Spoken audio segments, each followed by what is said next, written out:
রাত করে আমরা নামাজ পড়ি নাই, আমরা রাত জাগত করে আমরা ইবাদত করি নাই, ঠান্ডাকে ঠান্ডা বুঝিনি, গরমকে গরম বুঝিনি, আমরা শুধু তোমার ইবাদত গুলো করতে রয়েছি। কিন্তু মাবুদ আল্লাহ, আমরা এই জান্নাতের ভিতরে আমরা কিছু যাই না। মাওলা তুমি রহমান, তুমি রহিম, আমি তো আমরা তোমার সাথে সাক্ষাৎ করতে চাই। বিরাদর ইসলাম তখন আল্লাহ পাক রব্বুল আলামিন ফেরেশতাগণকে ডাকতে বলবেন, হে ফেরেশতাগণেরা শুনে নাও আমার এই জান্নাতি বান্দাদের কথাগুলো শুনে নাও। আল্লাহ পাক রব্বুল আলামিন ফেরেশতাগণকে বলবে, হে ফেরেশতাগণেরা তোমরা এখানে দাঁড়িয়ে কি করছো? তোমরা যাও জান্নাতের ভিতরে। সেই জান্নাতের ভিতরে তখন জান্নাতের ভিতরে আপনার সেই জান্নাতের ভিতরে এরকম একটা মাহফিল তৈরি করে দিবে। সেই জান্নাতের ভিতরে আবার একটি মাহফিল তৈরি করবে, যেমন আজকে আসাদুল্লাহ ক্লাতে আজকে এই জান্নাতি মাহফিল লেগেছে, জান্নাতি প্যান্ডেল বসেছে। ব্রাদার ইসলাম সেই রকম সেই জান্নাতের ভিতরে জান্নাতি মানুষগুলোকে নিয়ে সবাই মিলে জান্নাতে মাহফিল হবে। তখন ব্রাদার ইসলাম আল্লাহ পাক রব্বুল আলামিন ফেরেশতাগণকে বলবে, হে ফেরেশতাগণেরা শুনে নাও জান্নাতের ভিতরে এমন সেই জান্নাতের ভিতরে সেই বক্তাগণ থাকবে উপস্থিত, আর কেউ না যার কণ্ঠ শুনে আপনার শুধু মানুষ বলে না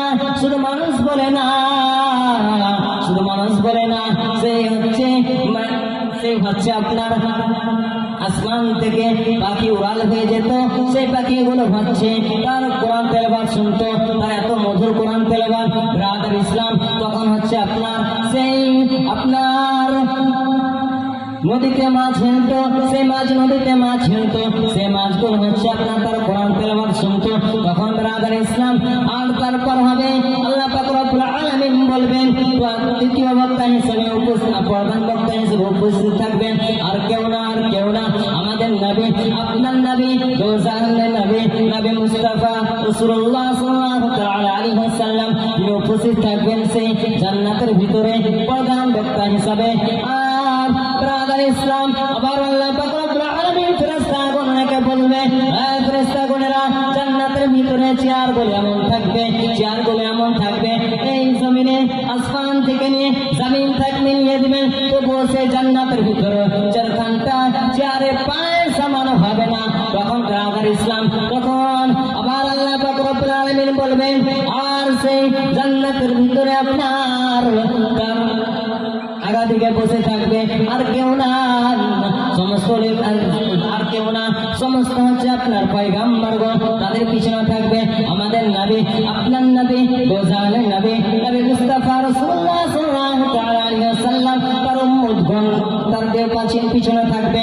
তখন ব্রাদার ইসলাম আর তারপর হবে আল্লাহ পাক রব্বুল আলামিন আবারও বলবেন ফেরেশতাগণকে, আর কেউ না তখন হচ্ছে জান্নাতে মাহফিল শুরু করে দেওয়া হবে। আল্লাহ পাক রব্বুল আলামিন হযরত দাউদ আলাইহিস সালামকে বলবে, হে হযরত দাউদ আলাইহিস সালাম তুমি তোমার কাজ শুরু করে দাও।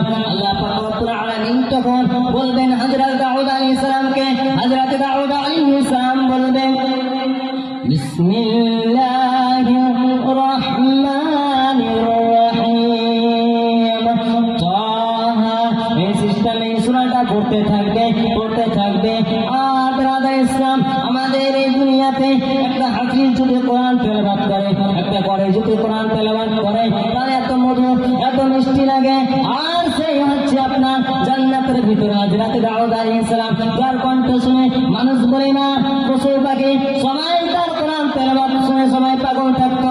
আর সেই জান্নাতের ভিতরে সে কোরআন তেলাওয়াত করবে আর বলবে, আল্লাহ এই কোরআন তেলাওয়াত করেন না মাওলা, এত মিষ্টি কোরআন তেলাওয়াত আর শুনিনি তো কোনোদিন। ব্রাদার ইসলাম তখন হযরত দাউদ আলাইহিস সালাম এমন কণ্ঠ, এত সুন্দর কণ্ঠ, একবার